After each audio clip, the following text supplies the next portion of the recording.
எந்த இந்த மாதிரி ஃபாதரியார்கள் இந்த நான் கிஸ் தாங்க கொடுத்தேன்னா எந்த வயசு பொண்ணுக்கு கன்சென்ட்டோட கொடுக்கணும் அப்படிலாம் இருக்குல்ல சட்டம். அதெல்லாம் இல்ல நான் சும்மா தான் ஒரு கிஸ் கொடுத்தேன்னு சொன்னா இன்னொரு இடத்துல ஒருத்தங்க ஒரு ஜட்ஜு கூட கோர்ட்ல தீர்ப்பு எழுதியிருந்தாரு. அதெல்லாம் ஒரு பொண்ணோட மார்பகத்தை தொடுவது ரேப்ல வர எழுதியிருந்தாரு. எப்படி வேணா நம்ம சொல்லிக்கலாம், ரைட்? பட் சட்டம்னு ஒண்ணு எதுக்கு இருக்கு? அதுக்கு ஒரு நிர்ணயம் இருக்குல்ல, இப்படி பண்ணா அது தப்புன்னு இருக்குல்ல. அப்ப அதுபடி அவர் பண்ணது தப்புன்னா அதுக்கு உண்டான தண்டனை அவர் பெறணும். அது அவர் தனிப்பட்ட பிரச்சனை சார். மதத்தின் பெயரால் மக்களை ஏமாற்றுவதுன்றது எல்லா மதங்களும் செய்து, அதுவும் கிறிஸ்டியானிட்டியில, அதுவும் இந்த பெண்டகாஸ்டல் ரிலிஜன்ல ரொம்ப அதிகமா அது நடக்குது. மத்த கிறிஸ்டியன் டெனாமினேஷன்ல ரோமன் கேத்தலிக் சர்ச்ல ஃபாதரியாரா இருக்கணும், அதுக்கு போய் படிக்கணும். அதுல ஒரு ஃபில்டர் இருந்தது. இவங்க மக்களுக்கு பணி செய்யதான் வராங்கன்றதுக்கு உண்டான ஒரு 10 வருஷம் 15 வருஷம் பயிற்சி எடுத்தவங்க தான் சர்ச்சுக்கே வருவாங்க. சர்ச்சே அதுக்கு ஒரு ரெஸ்பான்சிபிலிட்டி எடுத்து ட்ரெயின் பண்ணுது. நான் பெண்டகாஸ்டல் சர்ச்ல அது மாதிரி ட்ரைனிங் எல்லாம் இல்லை. எனக்கு நீங்க தோணுச்சுன்னா நாளைக்கு சர்ச் கட்டிக்கலாம்ன்ற லெவல்ல தான் அது இருக்கின்ற பட்சத்துல அப்ப என்ன விதமான பயிற்சி அவங்களுக்கு இருக்கு? அவங்க ப்ரொஃபஷனலி அதை கரெக்டா செய்யறாங்களா? நம்ம ப்ரொஃபஷனல் கோர்சஸ் சொல்லும் போது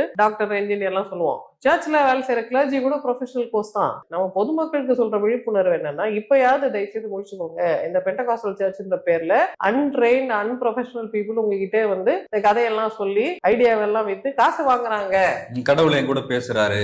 கடவுள்ல ஒரு கமாடிட்டி ஆக்கி நான் கூப்பிட்டா கடவுள் வருவாரு. எப்படி பிராமண பிரீஸ்டுகள் போய் இந்து மக்களை ஏமாற்றுகிறார்களோ அதே மாதிரி இந்த பெண்டகாஸ்ட் பிரீஸ்ட் போய் கிறிஸ்டியன் மக்களை ஏமாத்துறாங்க. இந்த